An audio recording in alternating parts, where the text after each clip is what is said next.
Scapegoats are so afraid of being the bad one that we tend to go over the top in our relationships. So we go above and beyond what anyone else would reasonably usually do, just so that we can be certain that we are the innocent one. So if our character was ever called into question, or if the smear campaign ever circled around to us again, then no one would have anything bad to say about us. But the reality is, when we do that, we actually tend to ignore how we're treated. We miss what we're actually getting because we're so focused on being innocent.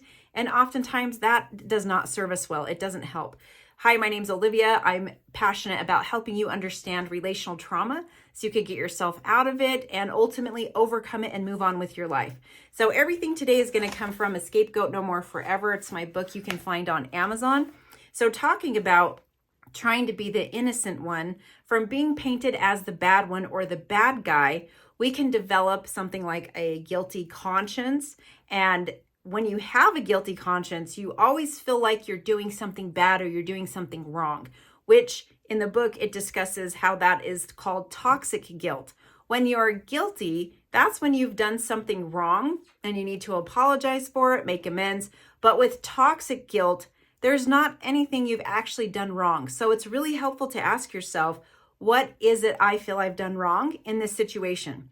And if you didn't do anything wrong, then it's understanding, okay, this is toxic guilt. This is not real guilt. This is just like my old stuff starting to come up and mess with me. So realizing the difference between guilt when you actually do something and toxic guilt when someone's trying to shame you or put their guilt on you, then you can start to feel like you've done something wrong, like you're going to get in trouble or you're going to get caught.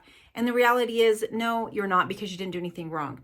It is important to pay attention to how you're being treated in your relationships.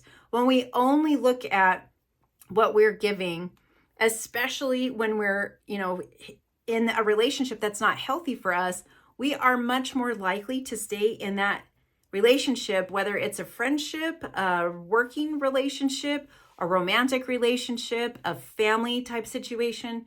We're much more likely to stay in it for an extended period of time. And that does, just like the ocean, right, can hit the side of the banks, it starts to erode and scoot it back. That's the same thing that can happen with us. We can dilute ourselves. We could, dilute how bright you might be, or how athletic you might be, how capable you might be, how creative you might be. Over time, you start to slowly lose yourself. And from all of this toxic guilt and these accusations and the smear campaigns and all the games that you may be going through if you're a scapegoat, all of that starts to you feel like there's a decrease in you. So it does matter.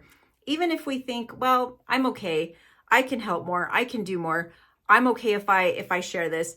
Yes, it's okay. And it's also very good to help, but not when it comes at the expense of who you are. Because if you stay in something that's a prolonged exposure type of a thing, that's where you become that bank that's slowly getting lost, slowly getting taken away. And that's not okay. That's not okay for anyone to go through. Not for you, not for me, not for anyone. So as a scapegoat, we have to start to pay attention, not just what we're giving so that we cannot be found guilty, but pay attention to what we're getting. And then it's like another stage to figure out how to voice that, right? Hey, this isn't okay. I'm the one doing all of this. You're actually not doing this. And somehow you're trying to flip it and make it seem like I'm not doing anything and I'm not okay with this. But it's a process. So again, this is but this is like chapter 1.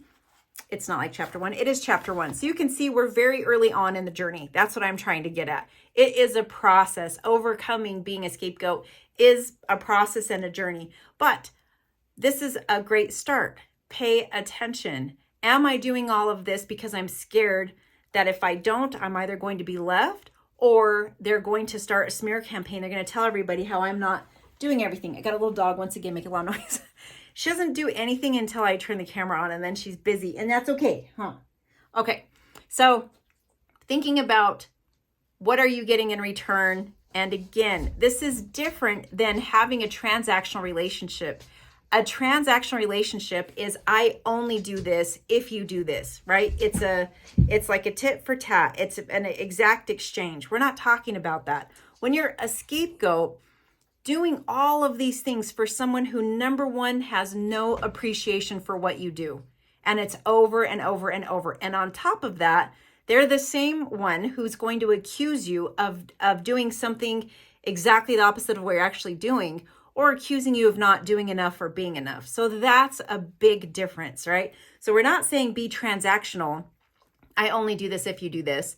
But we are saying there should be reciprocity. It needs to be a give and a take, an ebb and a flow, not always me flowing and you receiving and then coming back and lying about it or accusing me of something bad that I'm not doing.